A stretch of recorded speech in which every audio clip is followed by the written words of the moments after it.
Salut, c'est Frédéric Lacharité, courtier hypothécaire. Je vous présente mon émission Indépendance financière et hypothèque, dans laquelle je vais parler de finances personnelles, d'argent, de trucs pour arriver à l'indépendance financière et bien sûr d'hypothèque.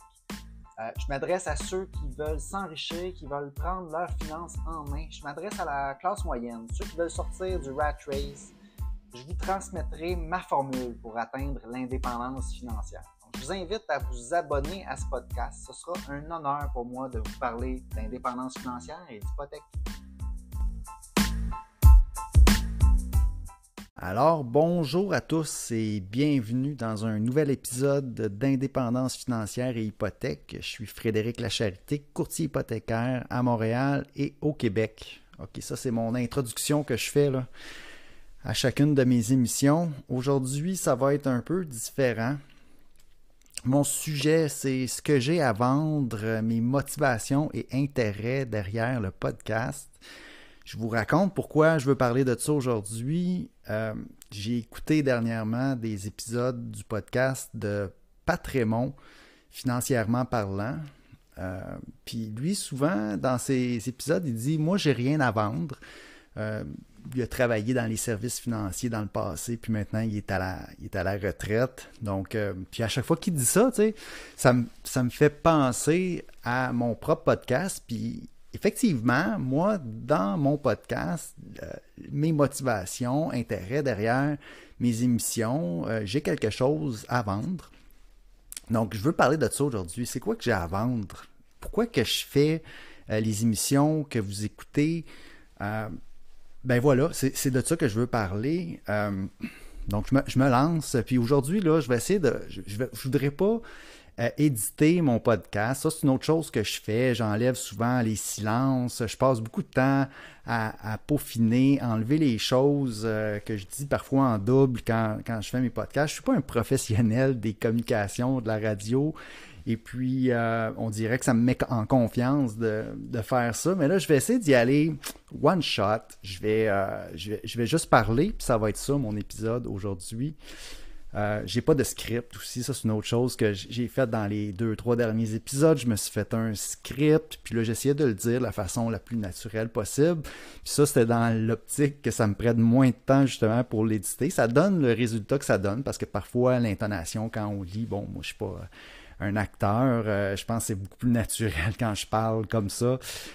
Donc, l'idée, c'est de parler un peu comme quand je parle avec mes clients, justement, quand je parle d'hypothèque. OK, donc mes motivations, ce que j'ai à vendre, premièrement, le podcast, les émissions que je fais, c'est un échange. Hein. Tu sais, moi, en premier, c'est sûr que je veux qu'il y ait je veux apporter quelque chose à la personne qui m'écoute. Donc, ce que je veux apporter, c'est de l'information, c'est de la motivation, OK, pour cheminer vers l'indépendance financière. C'est vraiment le thème principal du podcast. Évidemment, le podcast s'appelle Indépendance financière et hypothèque. Je vais aussi parler d'hypothèque parce que c'est ce que je fais au quotidien. La majorité de mon temps, c'est faire des hypothèques. Là, il y a une autre partie qui est d'enregistrer le podcast aussi. Je veux sortir un épisode par semaine. Ça me demande quand même pas mal de temps à faire ça.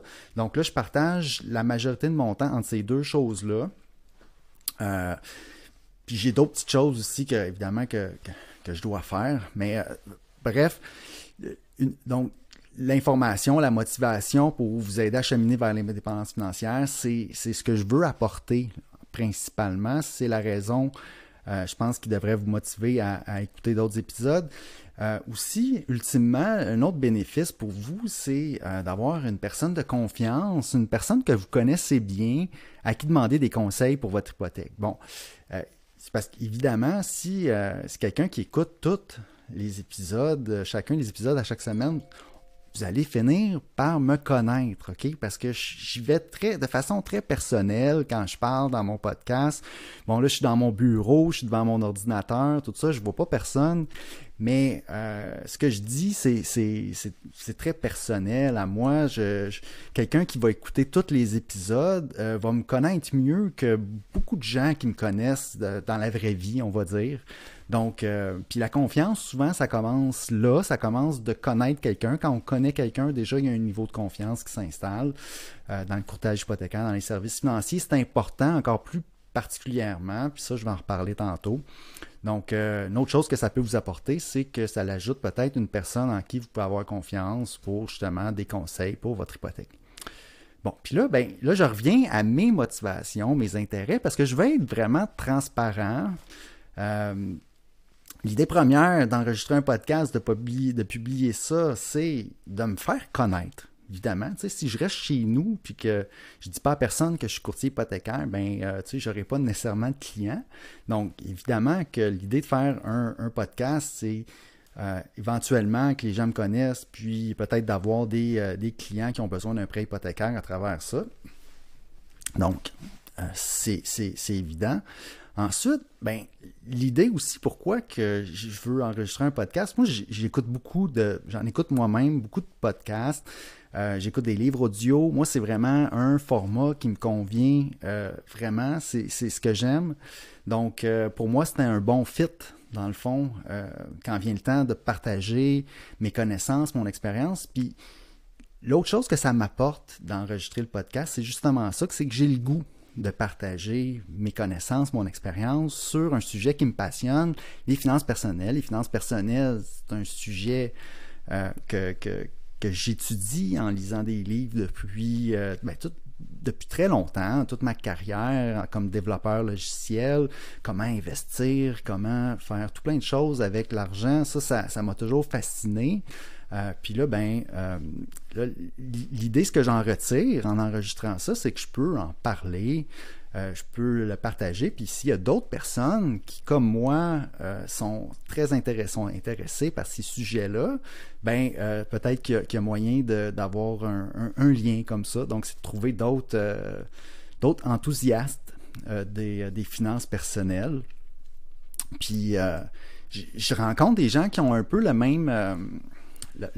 qui me disent la même chose, tu sais, ils me disent Fred, ils me disent que moi, je parle pas vraiment de finances personnelles dans mon entourage, et puis là, c'est super le fun, tu sais, je vois que toi t'aimes ça, tu sais, puis c'est le fun d'en parler avec toi, tu sais, fait que c'est exactement, en gros, c'est une des raisons pourquoi je fais le podcast, c'est pour pouvoir en parler.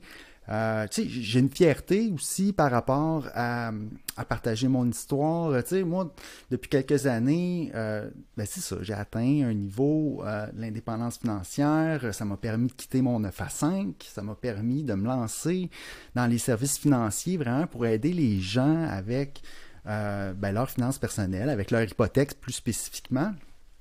Mais c'est vraiment, je suis content de tout ça, je veux le raconter à quelqu'un.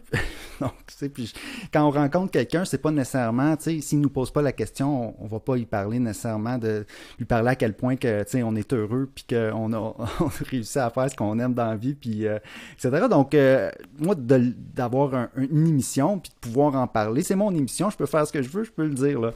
Donc, ça, j'avoue que c'est une des motivations derrière le podcast aussi, puis j'espère quand même d'apporter quelque chose là, aux éditeurs qui vont écouter ça. Parce que je me dis, moi, quand j'ai l'inspiration pour mes finances personnelles, ça a beaucoup passé à travers des livres puis d'autres podcasts. Puis quand les gens, dans un livre, tu finis par comprendre toute l'histoire de la personne qui a écrit le livre, puis tu finis par comprendre son cheminement. Puis c'est comme ça, moi, que ça m'a inspiré. C'est vraiment en connaissant l'histoire au complet que j'ai été... que j'ai appris des choses sur les finances personnelles, puis j'ai eu confiance à l'appliquer à ma propre vie, puis c'est un peu ça que j'espère que je peux apporter peut-être à d'autres personnes, OK? Donc là, je me force à enregistrer un épisode par semaine, OK? Ça, ce que ça m'apporte aussi, c'est que ça me force à structurer mes idées. Souvent, ce que je fais, je le fais, puis je ne l'ai pas nécessairement expliqué à quelqu'un, mais je l'ai quand même dans mon esprit, dans ma tête, puis c'est la synthèse de tout ce que j'ai appris en lisant puis en le faisant. Donc là, en me forçant, en enregistrant un épisode par semaine, ça me force justement à mettre des mots, à structurer ça d'une façon qui est peut-être plus facile, plus claire, à comprendre. Donc ça, c'est un autre bénéfice que ça m'apporte. Tu sais, là, je suis dans les bénéfices de ce que j'ai à vendre, dans le fond, mes motivations et mes intérêts derrière le podcast. Donc ça fait partie. Ensuite, ben, d'avoir une émission comme ça publique, quelqu'un qui me connaît pas, moi c'est comme une carte de visite, tu sais, je peux envoyer le lien, je peux lui dire regarde, j'ai déjà parlé de ce sujet-là sur mon émission, si tu veux en savoir plus, tu peux aller sur ce lien-là puis écouter ça. Puis c'est vraiment une façon de faire que j'aime beaucoup, tu sais, une personne à la fois, puis c'est une façon d'exprimer ma pensée dans un format qui me convient. OK, donc là je continue. Je veux revenir sur mon histoire pour un petit peu expliquer encore mes motivations, intérêts derrière le podcast. J'en ai déjà dit une partie. Je rappelle c'est quoi mon histoire. Donc moi, j'ai été salarié. Hein, j'ai fait un bac en informatique. J'ai été développeur informatique, salarié depuis 2002. Et puis, j'ai fait ça dans la même PME jusqu'en 2019. Donc, à travers ça, j'ai eu des frustrations. Lorsque je suis arrivé pour avoir de l'aide avec mes investissements ou avoir de l'aide avec des conseils financiers, parce que quand on n'a pas beaucoup d'argent, vers qui on se tourne pour avoir des conseils? Tu sais, oui, c'est correct les livres, la théorie, ce qu'on peut apprendre, mais souvent, on a vraiment une décision importante à prendre, puis là, on aimerait ça parler à quelqu'un. Puis là, quand on n'a pas d'argent, c'est triste, mais vers où on peut se tourner, c'est vers les banques, puis les conseillers. Puis c'est pas là qu'il y a les meilleurs conseils. Hein? On va tomber, quand on va à la banque pour avoir des services financiers, on va tomber sur des vendeurs, on va se le dire. Il y a eu un article qui est sorti justement récemment, une enquête qui avait été faite justement par des journalistes qui sont allés dans les grandes banques pour avoir des conseils financiers, des gens qui étaient endettés puis demandaient des conseils pour investir un montant, puis c'était un piège dans le fond là. L'enquêteur, le journaliste demandait OK, dans quoi je devrais investir, tu sais, j'ai telle dette, puis jamais les conseillers ont suggéré de rembourser les dettes. Non, ils disaient non, vous devriez acheter tel produit, puis tu sais. Donc c'est ça en réalité, de la façon, les structures à l'intérieur des grandes banques, la façon que ça fonctionne. Puis c'est pas généralisé. Là, je comprends qu'il peut y avoir d'excellentes personnes, d'excellents conseillers à l'intérieur des banques, mais malheureusement, c'est pas tout le temps le cas. Puis moi, j'ai eu cette frustration-là, justement, j'ai pris dans ma carrière quand j'étais plus jeune, quand j'avais moins d'argent, quand j'étais arrivé pour avoir des conseils financiers, je trouvais la personne qui avait devant moi à l'institution financière ne me donnait pas j'avais l'impression que j'avais plus de connaissances qu'elle, puis j'avais pas l'impression d'avoir des bons conseils. Puis là, après ça, je me disais, OK, mais il faut que j'aille dans le fond vers quelqu'un qui va prendre en charge toutes mes investissements, toutes mes finances pour vraiment avoir des conseils professionnels. Mais moi, c'est pas nécessairement quelque chose que je voulais faire, ni que je connaissais pas personne, dans le fond, de confiance vers qui j'aurais voulu aller, puis juste, tu sais, j'avais très peur, tu sais, d'avoir, justement, aller voir un professionnel, puis devoir lui donner tous mes actifs, ben, le peu d'actifs que j'avais à ce moment-là, puis que j'avais plus de contrôle, dans le fond, sur mes choses, puis qu'est-ce qui me dit que cette personne-là, vraiment, tu sais, c'est ça, qui me dit que cette personne-là, elle va bien gérer mon argent, j'ai pas de garantie, puis on prend cette décision-là une fois, puis c'est pour multiples années, après, tu sais, tu vas pas changer de conseiller financier à toutes les années, donc, je trouvais que la frustration par rapport aux services financiers était présente. Fait que moi, c'est pour ça que je suis allé vers justement m'éduquer financièrement. Toutes les finances personnelles, j'ai décidé de tout faire moi-même. L'impôt, la fiscalité, tout ça, j'ai regardé ça moi-même. Puis je suis jamais allé finalement vers les conseillers qui pouvaient aider les professionnels. Donc, en tout cas, tout ça pour dire, je continue avec mon histoire. Donc, je suis devenu obsédé, un peu, on va le dire, par les services, par les finances personnelles. Puis, je suis devenu très, très intéressé par l'indépendance financière. Hein, l'idée que plus qu'on accumule un capital à notre nom, plus qu'on devient indépendant. Parce que si on est salarié, on peut faire un beau salaire, tout ça, on a un employeur. Peut-être qu'on a une hypothèque aussi parce qu'on s'est acheté une maison. Ou sinon, on est à loyer, donc, mais on a des obligations de dépenses, on a donc des obligations aussi de rester salarié. Sinon, oui, on peut changer d'emploi, mais là, il faut recommencer à zéro. Pas nécessairement super intéressant. Donc, mais une chose qui est certaine, c'est que plus qu'on accumule donc de capital, plus qu'on accumule un patrimoine, on devient en quelque sorte indépendant. Parce que là, si on arrêtait du jour au lendemain de travailler, ben on peut subvenir à nos besoins pendant une période de temps X parce qu'on a accumulé un patrimoine, parce que ce patrimoine-là peut générer un revenu passif. Puis moi, je suis devenu très, très intéressé par cette notion-là. Et puis, ben voilà, j'ai atteint un certain niveau d'indépendance financière. Ma maison a été payée. CELI, REER, je l'avais bien rempli de façon autonome, géré, tout ça avec les FNB, de confiant, tu sais, puis j'ai profité du marché, j'ai profité de la hausse de la valeur de mon condo. Et puis, j'avais des parts aussi dans l'entreprise où je travaillais. Donc là, j'avais plusieurs actifs, plusieurs sources de revenus. Donc, à un certain point, j'ai fait, OK, tu sais, je peux pas arrêter de travailler comme tant que ça, j'ai pas le goût. De toute façon, à 40 ans, qu'est-ce que tu vas faire, tu sais? Mais, comme, OK, là, mon 9 à 5 de développeur logiciel, j'ai-tu le goût, moi, justement de 9h à 5h le soir de faire de la programmation? Non, c'est pas ça que j'ai le goût de faire pour les prochaines années. Donc là, ben, j'ai commencé à regarder du côté de l'investissement immobilier. Hein. Moi, les clubs d'investissement immobilier, je suis allé à plusieurs rencontres, j'ai regardé ça pendant plusieurs années, les IMO Facile, les clubs d'investissement immobilier du Québec. J'ai lu des livres sur l'immobilier. Je me disais, parce que évidemment, l'immobilier, c'est une façon d'investir qui est accessible, puis c'est une formule qui est reconnue. Moi, je voulais faire ça.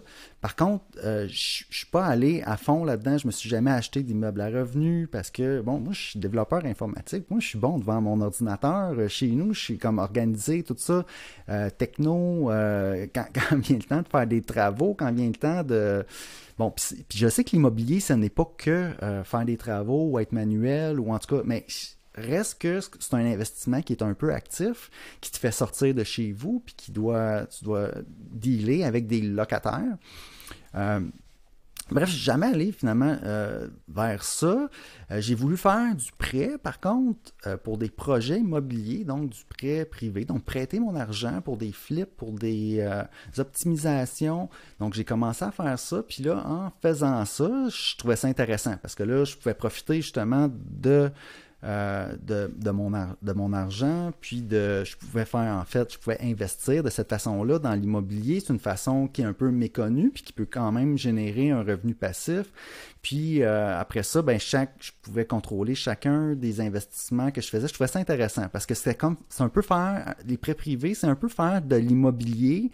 Par contre, typiquement, là, quelqu'un qui va faire du prêt privé en immobilier, ça va être des gens qui ont fait de l'immobilier beaucoup dans le passé, qui sont experts, qui ont eu des immeubles, qui les ont vendus, puis là, ils ont beaucoup de liquidités. Puis après ça, ils peuvent aider d'autres entrepreneurs à faire la même chose, puis ils vont prêter à ce moment-là pour des projets, puis ils vont même pouvoir les aider à les conseiller dans leurs projets, puis ils vont être vraiment bien placés aussi, ces gens-là. Quand tu en as déjà fait, tu vas être bien placé pour dire à la personne, je pense que ton projet, c'est très, très risqué d'aller emprunter pour faire ça, tu sais.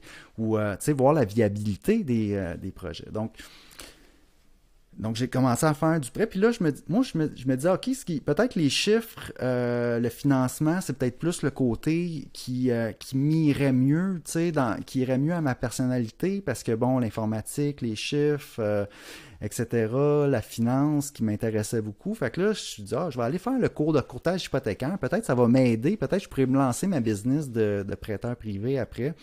Puis là, en allant faire le cours de courtage hypothécaire, je suis tombé sur...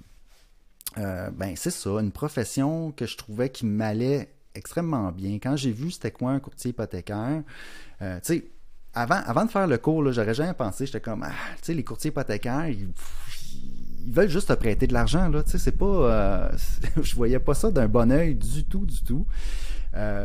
Mais après avoir fait le cours, je suis comme, non, ok, attends, le courtier hypothécaire, il peut aider, parce que les gens, là, ils ont besoin d'une hypothèque, c'est clé. Moi, ça a été clé dans mon cheminement pour arriver à l'indépendance financière, ça a été d'acheter ma première propriété, puis ensuite la refinancer pour acheter les parts dans l'entreprise où je travaillais, puis la propriété, elle a gagné en valeur, puis après ça, ben, je me suis retrouvé quelques années plus tard avec ben c'est ça. Moi, maintenant, j'ai juste mes frais de condo à payer, là, puis mes taxes municipales et scolaires. Puis à deux, écoute, c'est rien. J'ai plus de dépenses de logement pratiquement. Puis ça donne un gros coup de pouce pour atteindre l'indépendance financière. Donc, pourquoi je disais tout ça? Que les hypothèques, c'est essentiel. Donc, ça l'en prend. Puis, quelqu'un qui a besoin d'une hypothèque peut soit aller voir les vendeurs. Puis là, tu sais, là, je dis ça, puis j'ai de l'air méchant, là, mais tu sais, puis je sais, c'est pas tout le monde. Parfois, ça peut aller très bien, là, si on va chercher un prêt hypothécaire dans une institution financière. Mais ça va super rapidement. Dans l'institution financière, là, la personne qui fait des prêts hypothécaires, là, elle a 20 dossiers là, dans sa semaine. Ça va vite, là, tu sais. Fait que le niveau de conseil qu'on peut avoir, puis dépendamment de l'expérience de la personne sur qui on tombe, puis la personne, elle a juste accès aux produits de la banque. T'sais, tandis que le courtier hypothécaire, lui, il peut vraiment prendre du recul. Fait que moi, j'ai vraiment vu l'opportunité de bien conseiller les gens avec leur hypothèque. T'sais, premièrement, on peut aller regarder où est-ce qu'elle est la meilleure hypothèque dans ta situation, où est-ce qu'ils sont quelle banque, quelle institution financière a le plus d'appétit pour le crédit, c'est quoi les trucs après ça pour économiser sur les frais, économiser sur ton taux d'intérêt. Quand on va directement à la banque, là, on est dépendant. Là. Il faut, puis moi, c'est indépendant que je veux. Excusez. Donc, l'idée d'un courtier hypothécaire, je trouvais que finalement, ça pouvait être très, très utile puis que je pouvais apporter une belle valeur là-dedans. Puis c'est pour ça que puis ça me donnait un prétexte après ça de dire, OK, je vais quitter mon 9 à 5, le développement logiciel. J'aurais pu continuer à faire ça puis ça aurait été super payant. Mais je vais dire, OK, là, présentement, je pense que j'en ai assez d'accumuler que je peux essayer de changer de carrière. Parce qu'on s'entend, là, quand, tu sais, j'ai passé 20 ans à développer mon expertise, d'être développeur logiciel, puis à travailler dans la même entreprise. J'ai augmenté ma valeur à l'intérieur de cette entreprise-là. Tu sais, c'est difficile à laisser aller. Mais c'est ce que permet l'indépendance financière. À un moment donné, tu peux te baser sur ton capital puis prendre une décision qui va te rendre plus heureux. Puis c'est ce que j'ai fait. Et puis, c'est pour ça que je vous parle aujourd'hui dans mon podcast. Donc là, je vais continuer un peu l'histoire. J'avais pris des notes pour vous dire tout ça. OK, donc là, j'ai décidé de quitter mon 9 à 5 pour aller comme courtier hypothécaire. Là, ce que je veux dire, c'est qu'en réalité, aujourd'hui, là, en 2024, 2020, le gros de mon revenu, là, c'est des revenus passifs. Moi, tu sais, le courtage hypothécaire, j'ai commencé ça en 2021. Puis là, à chaque dossier que je fais, tu sais, je m'améliore, puis je fais ça à temps plein, puis j'aime ça, puis je m'en viens bon pour vrai. Mais c'est pas une grosse partie, tu sais, c'est pas super payant, là, tu sais, je vais vous le dire, là, être courtier hypothécaire, tu sais, je travaille en titi sur chaque dossier, puis tu sais, les commissions, c'est ce que c'est, là, c'est pas des grosses affaires, là, on devient pas, ben tu sais, on peut devenir, il y en a qui peuvent très très bien réussir s'ils ont un volume incroyable. Moi, c'est pas mon approche. Moi, je fais pas du courtage hypothécaire, pour devenir, tu sais, je veux dire, moi, une grosse partie de ce que ça m'apporte faire du courtage hypothécaire, c'est que je fais ce que j'aime, puis que je peux aider des gens. Puis oui, of course, la commission que je vais avoir après ça du courtage hypothécaire, mais moi, rendu là, c'est quasiment, c'est du bonus en réalité. Tu sais, moi, ça va peut-être me permettre d'acheter, tu sais, quelque chose de plus. Mais puis tu sais, je prends ça très très très au sérieux là, le courtage hypothécaire, mais c'est pas ça qui me permet de vivre, c'est mes revenus passifs là, en ce moment.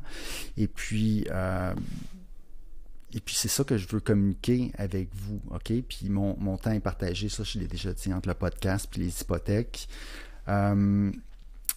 Puis voilà, je pense que ça fait le tour. Ouais, j'avais écrit aussi 60 000 par année de dépenses. Tu sais, moi, c'est ça, j'ai 60 000 par année de dépenses. C'est qui est quand même beaucoup. J'ai jamais, ça c'est en passant, c'est mon budget 2024. Je vais sûrement faire une autre émission juste sur mon budget, parce que je vais être très transparent avec mes chiffres. Hein. Ça, c'est d'autres choses qui s'en viennent sûrement dans les prochains épisodes. Je veux dévoiler tous mes chiffres dans une optique d'être le plus transparent possible. Donc là, tu sais, j'avais écrit ici, tu sais, parce que j'ai fait mon budget dernièrement. Moi, à chaque année, au début de l'année, je regarde, OK, combien je vais dépenser cette année. Puis là, je regarde combien j'ai dépensé l'année d'avant, puis évidemment, je pars de ça, puis je dis, OK, puis je l'augmente un petit peu année après année. Ça a été, c'est ce que je dis de faire dans ma recette pour atteindre l'indépendance financière. C'est de commencer avec un niveau de dépenses par année relativement bas, puis au fur et à mesure qu'on avance, qu'on vieillit, ben oui, on l'augmente, tu sais, parce que l'idée, c'est, on se dirige vers l'indépendance financière, c'est pas pour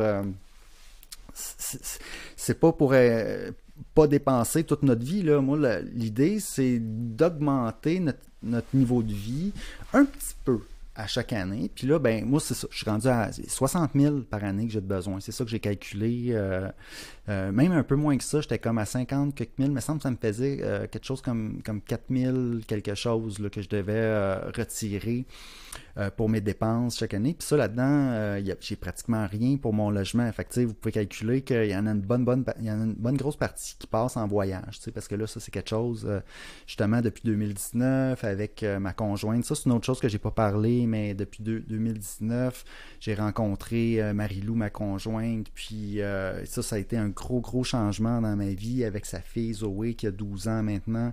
Puis ça, écoute, c'est quelque chose qui m'a aidé, moi, justement, ça ne serait pas été possible pour moi de changer d'emploi, de quitter mon 9 à 5 sans avoir un support comme ça, familial, que j'appelle, on est fiancés. Le support d'avoir quelqu'un au quotidien, justement, qui comprend aussi... qui a la même vision que moi avec l'argent. Ça, c'est super important de trouver un conjoint qui a les mêmes, ou un petit peu la même façon de penser, qui a les mêmes rêves que toi financièrement, tu sais, puis qui comprend que, OK, peut-être qu'on en a d'accumuler, mais que, tu sais, à chaque année, on va quand même surveiller un peu, tu sais, on va pas partir, puis acheter un chalet, puis on va, tu sais, moi, l'indépendance financière, pour moi, c'est d'avoir ton capital qui génère du revenu passif, fait que, tu sais, on peut pas le dépenser. Pour moi, ça a beaucoup de valeur, le fait que j'ai pu justement quitter mon 9 à 5, tu sais, il y a une grosse partie, dans le fond, de l'actif, de la famille qui va là-dessus. Puis là, peut-être que l'objectif prochain, c'est aussi que ma conjointe arrête de travailler. En tout cas, tout ça pour dire, tu sais, c'est important de s'en parler puis d'avoir des objectifs financiers communs. Puis ça, c'est primordial. C'est très difficile d'avancer puis de mettre autant d'énergie dans ce sens-là, de changer de carrière à 38, 40 ans dans un domaine complètement différent si tu n'as pas un support comme ça. En tout cas, moi, c'est clair que je pense pas que j'aurais eu le guts de faire ça. Donc, dépenses de 60 000 par année, c'est quand même beaucoup. J'ai jamais dépensé autant, pour vrai, annuellement. J'ai augmenté mon budget un petit peu à chaque année dans les 20 dernières années. Puis je suis rendu là. Ça vous donne une idée. Je vais le détailler dans un épisode éventuellement. Là, même chaque poste de dépense, là, comment que je structure ça. J'imagine que, en tout cas, j'espère que ça pourrait aider quelqu'un à avoir une idée comment faire son budget. OK.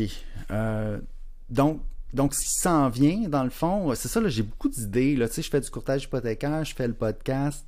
Tu sais, je me demande si faire du coaching, ça serait pas un beau complément aussi. Des idées de coaching que j'ai, là, comment faire son budget avec Quicken. Ça, je pourrais en parler longtemps. Ça fait 20 ans que je fais ça, puis c'est assez spécifique, puis c'est assez compliqué, quelqu'un qui commence avec Quicken, qui veut faire son budget, puis bon, c'est pas pour tout le monde. C'est pas tout le monde qui va vouloir utiliser un gros logiciel comme ça. C'est peut-être un peu compliqué, peut-être un peu overkill, mais si vous êtes comme moi, puis c'est un peu le but aussi de mon podcast. Hein? Le but de mon podcast, c'est de trouver des gens comme moi. C'est moi à qui qui va le plus aimer ce que je dis, ça va être les personnes qui me ressemblent, tu sais. Donc, quelqu'un qui aime ça, les chiffres, puis qui veut comme vraiment regarder sérieusement son budget, puis qui veut se faire des rapports de dépenses, puis tu sais, Quicken, c'est difficile à battre. Puis moi, j'ai essayé de trouver d'autres choses, mais j'ai jamais réussi. Fait que, en tout cas, un des cours que je pourrais donner en coaching, c'est sur comment faire son budget Quicken. Là, j'ai rien préparé à ça, mais c'est des choses que peut-être que j'aimerais faire dans le futur. Un cours sur comment acheter sa première propriété. Ça aussi, je pense, j'aurais beaucoup de choses à dire, étant courtier hypothécaire. Là, présentement, je mets ça sous la forme d'une pré-approbation. Donc, j'en fais une partie. Si on fait la pré-approbation ensemble, je vais coacher pas mal pour acheter la première propriété. Je vais vraiment aider à plusieurs niveaux, donner beaucoup de conseils. Donc, ça, c'est mon produit, si on veut, pour aider quelqu'un à acheter sa première propriété. C'est venir me voir pour une pré-approbation, puis on va partir de là. Mais je pourrais peut-être développer quelque chose d'encore plus complet, tu sais, sur comment encore plus se préparer, puis où est-ce que je passerais plus de temps peut-être avec la personne, qu'il y aurait des rencontres. En tout cas, je suis pas rendu là encore, mais c'est peut-être quelque chose que je veux faire. Exemple, structurer son hypothèque pour permettre de saisir les opportunités d'investissement. Ça aussi, tu sais, moi, je l'ai fait personnellement, puis là, en étant courtier hypothécaire, peut-être ça serait une autre façon, un autre cours de coaching que je pourrais faire, les étapes pour cheminer vers l'indépendance financière. Mais ça, là, je l'ai dit, les étapes à chaque épisode. Je vais en faire un épisode à un moment donné que ça va être juste sur mes étapes, moi, vraiment quelqu'un qui me ressemble, ma formule pour atteindre l'indépendance financière. Je le dis dans mon introduction. Ça, d'ailleurs, l'introduction, je vais devoir la changer là, parce que le son, il n'est pas super bon là, sur chacun de mes épisodes. Bref, les étapes pour cheminer vers l'indépendance financière, clairer ses dettes, évidemment. Si vous avez écouté quelques-uns de mes épisodes, vous savez déjà que ça, c'est dans les étapes. Après ça, acheter sa maison. Après ça, rembourser son hypothèque. Puis après ça, investir. Mais je vais faire un épisode avec plus de détails, évidemment. Le mindset au travail, ça, c'est un autre coaching que je pourrais faire aussi, le mindset au travail, considérer, surtout si on est en PME, parce que moi, c'était ma situation, considérer investir dans la PME où on travaille, c'est plus commun qu'on pense. Il y a beaucoup de PME, les propriétaires, éventuellement, veulent donner le relais au prochain, et puis ben, c'est ça. Souvent, c'est les employés qui sont bien placés, qui connaissent bien l'entreprise, qui peuvent racheter, puis après, ensuite continuer. Puis ça, c'est une forme d'investissement, puis c'est une forme de fonds de retraite, hein, parce qu'on a là, quand on vend la PME, on a chacun 900 000 $ d'exonération de gains en capital. Donc ça, c'est super important pour les travailleurs autonomes, les propriétaires de PME, de petites entreprises. Ensuite, je termine là avec mes idées de coaching, là, des idées que peut-être je ferai ou je ferai pas. Là. Devenir investisseur autonome avec les FNB indiciels. Bon, ça, tu sais, il y en a plein d'autres personnes qui le font, là, qui donnent ce cours-là. Des conseillers en sécurité financière, des professionnels, là, vraiment qui peuvent, qui peuvent prendre éventuellement qui peuvent gérer vos actifs financiers aussi. Moi, je pourrais expliquer comment je le fais aussi, mais ça reste ses limites, puis expliquer évidemment le CELI, le REER, la base pour la fiscalité. Moi, tout ce que j'ai appris, je pourrais faire un coaching sans... Évidemment, il faut faire attention, là, je peux pas dire à personne investissez dans ci, investissez dans ça. Évidemment, ça, c'est tout réglementé. Je peux pas donner de conseils financiers, mais je peux partager la façon que je l'ai faite, que je pense que les services financiers, c'est ça, c'est difficile si on n'a pas un gros montant à investir, d'avoir les services de quelqu'un, parce que si on n'a pas comme un gros montant, c'est pas payant pour la personne en réalité de venir nous donner des bons conseils professionnels. Donc là, il faut aller à la banque. Donc, tu sais, quasiment là, entre 0 et 500 000, on a quasiment avantage à le faire avec des FNB. Tu sais, c'est simple à ce moment-là. On a quasiment avantage à le faire avec des FNB, avec une plateforme de courtage en ligne. Les FNB indiciels, évidemment. Mais là, c'est compliqué, il faut tout comprendre ça. Mais ça, c'est un coaching que je pourrais faire aussi, mais je ne sais pas si je veux m'embarquer là-dedans. Puis évidemment, ben moi, c'est plus le courtage hypothécaire. C'est là-dessus que je me concentre. L'achat d'une première propriété, l'utilisation de l'équité ensuite pour différents projets. Puis tu sais, moi, dans un monde idéal, dans le fond, là, les gens, les clients que je veux avoir comme courtier hypothécaire, c'est des gens qui me connaissent déjà, qui ont une confiance de base établie. Puis ça, si vous écoutez toutes les émissions que j'enregistre, ben vous allez, si vous ne me faites pas confiance, vous allez au moins me connaître un peu. Puis ça, je pense que c'est déjà une bonne base. Les gens aussi qui vont écouter mon émission, souvent, c'est des gens qui veulent cheminer vers l'indépendance financière. Puis ça, c'est des gens avec qui, moi, je veux travailler. Tu sais, je suis moins intéressé de travailler, à faire affaire avec ceux qui veulent s'endetter puis vivre au-dessus de leurs moyens. Tu sais, c'est évident. Donc, tu sais, je veux attirer les gens avec qui, dans le fond, je veux travailler, les gens que je veux aider, dans le fond. OK. Donc, ça termine mon épisode d'aujourd'hui. Ce que j'ai à vendre, mes motivations, intérêts derrière le podcast. J'espère que c'est intéressant pour vous. Évidemment, je vous remercie de m'avoir écouté et puis je vous souhaite un bon cheminement vers l'indépendance financière. Merci.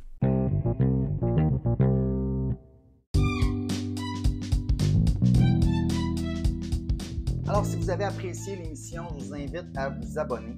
J'ai aussi une page Facebook à laquelle vous pouvez vous abonner. Ça s'appelle Frédéric Lacharité, courtier hypothécaire. Vous verrez passer mes publications hypothécaires quotidiennement. Si vous avez des questions ensuite d'hypothèque pour moi, achat, renouvellement, refinancement, n'hésitez pas à communiquer avec moi en prenant un rendez-vous. L'adresse parleravecfred.com. C'est un site, ça va vous mener directement sur mon calendrier. Vous pouvez choisir la date, l'heure, choisir le moment qui vous convient pour prendre rendez-vous. Ensuite, par courriel à hypothèque au pluriel, donc hypothèque avec un S, à commercial frédériclacharité.com, téléphone 514-243-8994. Toutes ces infos-là sont disponibles dans les notes de l'émission. Puis ça me fera plaisir de parler d'indépendance financière et d'hypothèque avec vous.